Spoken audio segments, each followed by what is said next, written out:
Сәлем достар! Бүгін мен сіздерге дәмі тіл үйретін, нағыз үйдің жылуын сездіретін лағманның рецептімен бөлісетін боламын.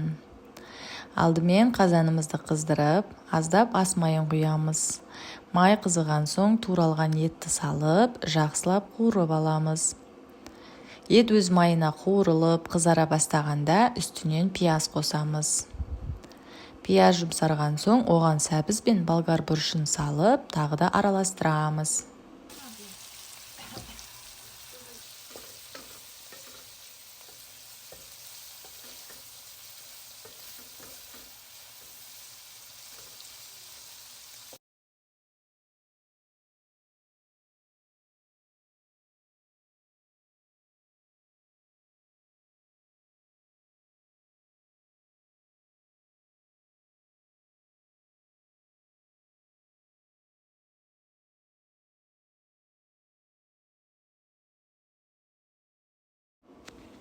Енді үстінен қызанақ немесе біраз қасық томат пастасын қосамыз.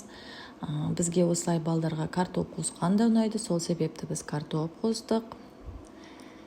Тұз, қара бұрыш, дәміне қарай дәмдеуіштер қосып, аздап су құйып, еті піскенге дейін, көкөністер піскенге дейін қайнатып пісіретін боламыз.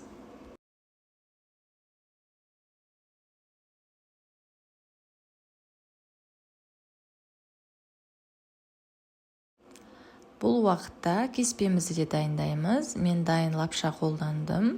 Оны осындай қайнап тұрған тұзды суға пісіріп аламыз.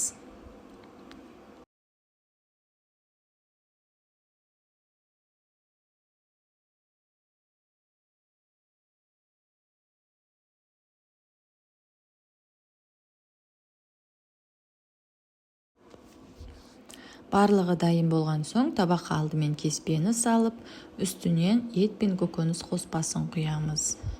Міне хош иісті, дәмі ерекше үйде дайындалған лағманымыз дайын.